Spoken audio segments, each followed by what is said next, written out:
በስመ አብ ወወልድ ወመንፈስ ቅዱስ አሐዱ አምላክ አሜን። በመላው ዓለም የምትገኙ የእግዚአብሔር ልጆች ሁላችሁ እንደምን ሰነበታችሁ? እንደምን ከረማችሁ? እንደያላችሁበት ሰዓት አቆጣጠር በቸርነቱና በረድኤቱ ጠብቆ እዚህ ያደረሰን አምላክ ስሙ የተመሰገነ ይሁን። አጠር አድርገን እንደው የምናየው አንድ የገረመኝ አንድ መልእክት ስላለ ነው እንመለከተዋለን። መጽሐፍ ቅዱስን ማወቅ መረዳት መጀመሪያ ተገቢ ነው።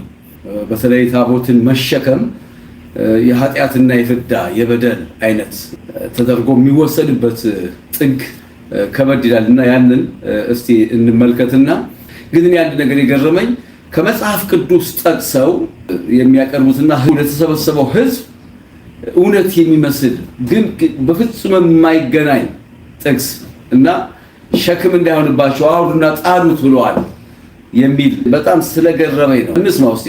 ሸክም የከበደ ሁሉ ወደ እኔ ይምጣ ይላል። አጠገብ ያለው ሰው ለምን ትሸከማለህ?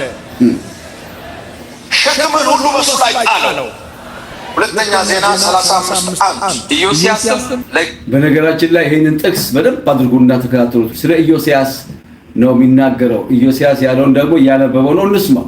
እግዚአብሔር በኢየሩሳሌም ፋሲካ አደረገ። በመጀመሪያው ወር በ14ኛው ቀን ፋሲካን አረዱ። ካህናቱም በየሥርዓታቸው ቆመው በእግዚአብሔር ቤት ያገለግሉ ዘንድ አጸናቸው። እስራኤልንም ሁሉ ያስተምሩ ለነበሩት ለእግዚአብሔርም ለተቀደሱ ሌዋውያን እንዲህ አለ። ቅዱሱን ታቦት የእስራኤልን ንጉሥ ከዳዊት ልጅ ሰለሞን በሠራው ቤት ውስጥ አኑሩት። ከዚያም በኋላ በትከሻቸው ላይ ሸክም አይሆንባችሁም። በትከሻችሁ ላይ ምን አይሆንባችሁ? ሸክም አይሆንባችሁ። አስቀምጡት በቃ።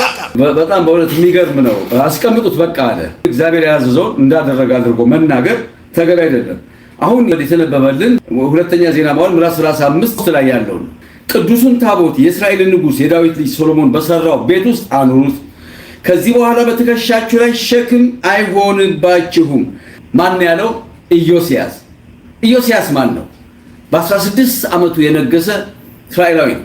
ኢዮስያስም ለእግዚአብሔር በኢየሩሳሌም ፋሲካ አደረገ። እንዲህ ይላል፣ ከነቢዩ ከሳሙኤል ጀምሮ እንደዚህ ያለ ፋሲካ በእስራኤል ዘንድ ከቶ አልተደረገም። ከማን ጀምሮ? ከነቢዩ ከሳሙኤል ለብዙ ዘመናት። ይሄ ፋሲካ ለምን ተደረገ? ከምን ጋር ተያያዥነት አለው? ከትንቢተ ኤርምያስ ምዕራፍ 3 ቁጥር 16 ላይ ተያያዥነት አለው። እዛ ላይ የሚናገረው ቃል ከእንግዲህ በኋላ ታቦት ብለው አይጠሩም፣ አያደርጉትም፣ አይሽትምም ብሎ ደምድሟል። ኤርምያስ የተናገረው ምርኮ ስለነበረ በምርኮ ዘመን ታቦቱን ለምድር አደራ ሰጥተው ነበር አብሮ እንዳይማረክ። ከዚህ በኋላ እግዚአብሔር በኤርምያስ በኩል ምን አላቸው? ለእስራኤላውያን ከዚህ በኋላ ታቦት ብለው አይጠሩትም፣ አያደርጉትም፣ አይሽትምም። ለምን? ታቦቱን መማረክ ስለሌለበት ነው የተናገረው። እያንዳንዱን ስንመለከት ሸክም የሚለው መጽሐፍ ቅዱስ ላይ ታቦትን አይደለም። ለምሳሌ ሆሴ ያየው ሸክም ሲል ምን ማለት ነው? ታቦት ማለቱ አይደለም፣ ኃጢአት ነው። በይሁዳ ዘመን በእስራኤል ዘመን የሚደረገው የተለያዩ ኃጢአቶች ናቸው። ሸክም የሚለው እሱ ነው። በብሉይ ኪዳን ላይ ግን አሁን በተጠቀሰው ጥቅስ ላይ ኢዮስያስ የነበረውን ሸክም ያራገፈበት ቀን ነው። የትኛውን ሸክም? በተለያዩ ነገስታት ኃጢአት ሲሰራ በደል ሲሰራ የነበረውን የኃጢአት ሸክም ፋሲካን በመደገስ ለአንዴና ለመጨረሻ ጊዜ የተቀደሱትን ታቦት ሲያነብ ደግማችሁ ስሙት እንደገና። ለእግዚአብሔርም ለተቀደሱ ሌዋውያን እንዲህ አለ። ምን አላቸው? እስቲ ቅዱሱን ታቦት የእስራኤልን ንጉሥ ከዳዊት ልጅ ሰለሞን በሠራው ቤት ውስጥ አኑሩት። ቅዱሱን ታቦት ቅዱሱን ብሎ አራግፎ አይደለም መጀመሪያ መጽሐፍ ቅዱስ። አሁን የሚናገረው ስለ ቅዱስ ታቦት ነው። ይሄ ሁሉ ፋሲካ፣ ይሄ ሁሉ መደርደር፣ ካህናቱ በክብር መቆም ለማን ክብር ነው? ለታቦቱ። ስለዚህ ምን አለ? ቅዱሱን ታቦት ከዳዊት ልጅ ሰለሞን በሠራው ቤት ውስጥ አኑሩት። ይሄንን ጥቅስ የታገኙታላችሁ መጽሐፈ ነገሥት ቀዳማዊ ምዕራፍ 9 ቁጥር 1 ሶሎሞን የእግዚአብሔር ቤተ መቅደስ ለዘላለም እንዲቀድስለት ሰርቶ አስረክቧል። ከዚያ በኋላ ሁለተኛ ዜና መዋዕል ምዕራፍ 7 ከቁጥር 1 ጀምሮ ስታዩ ሶሎሞንም የእግዚአብሔር ቤተ መቅደስ ሰርቶ ከፈጸመ በኋላ የእግዚአብሔር የክብር ደመና ቤቱን ሞላው፣ ታቦቱንም በዚያ አኖረው። ያ ታቦት ነው እንዳይማረክ ተደብቆ የነበረው ታቦት ቆይቶ እንደገና ወደ ክብሩ ተመለሰና ኢዮስያስም ይሄንን ደገመው። ከዚያም በኋላ በትከሻቸው ላይ ሸክም አይሆንባችሁም። ምኑ? ታቦቱ አይደለም፣ ነገስታቱ ሸክም ነበረባቸው። የምን? የኃጢአት እኮ ነው ሸክም የሚባለው በመጽሐፍ ቅዱስ በመሰረቱ። ቃየንም እግዚአብሔርን አለው ኃጢአቴ ሊሸከማት የማልችላት ታላቅ ናት፣ እንዴት ከታቦት ጋር ይነጻጸራል? ቅድም ያልኳችሁ ነው፣ ማገናዘብ ይገባል። ታቦትን እንዲሰራ የፈቀደ እግዚአብሔር፣ እንዲሸከሙ ያደረገ እግዚአብሔር ያለው ኃጢአት ሸክም አይሆንባችሁም ያለው ስለዚያ ቃል እንጂ ስለ ታቦት አይደለም።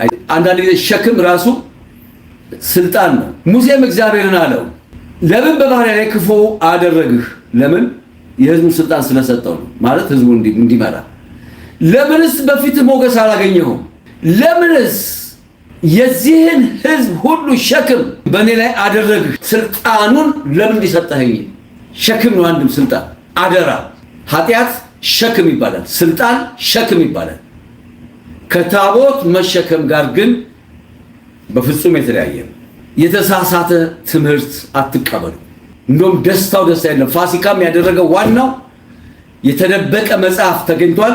እንደገና ደግሞ የተደበቀው ታቦት በኢዮስያስ ዘመን ወጣ፣ ፋሲካን አደረገ እና አሁን አንዳንዶች ተቀባብለውት ይሄንን ታቦት ተሸክሜ ነበር። አንድ ሰው ደግሞ የሚናገረው ስለሰማን ነው እና የቅዱስ ሚካኤል ታቦት ተሸክሜ ነበር ሲንመልከት። ለማንኛውም ተሸክሜ እኮ ስላየሁት እኮ ነው። ተሸክሜ እኮ አይቼው ነበር እንዴት እንደሚያስጠላ። እንግዲህ እንደዚህ ናቸው። አሁን በእውነት በጣም ነው የሚያሳዝነው። ኧረ ይቅር ይበለን እግዚአብሔር በእጁ በጣቱ የጻፈበት ታቦት እንደው ሲያስጠላ ይባላል። ቢያንስ እግዚአብሔር የሚያስጠላ ነገር የሰጠን መጀመሪያ በእርግጥ ነው ያዳንን ኢየሱስ ክርስቶስ እንደሆነ እናምናለን። ምንም ጥያቄ የለውም። እሱ ራሱ ደግሞ ለሙሴ የሰጠ መሆኑን እናውቃለን። ሰው የሚያመልከውን ግን በዚህ ልክ ወርዶ መናገር ማለት በእውነት ነው የምላችሁ ይጎዳቸዋል። በጣም ጥሩ አይደለም። ታቦትን በጣቱ የጻፈበት 6 ቀን ሙሉ ተራራ ይጤስ ነበር ይላል ዘጸአት 19 ላይ። በሰባተኛው ቀን ያ እሳት ተለወጠ።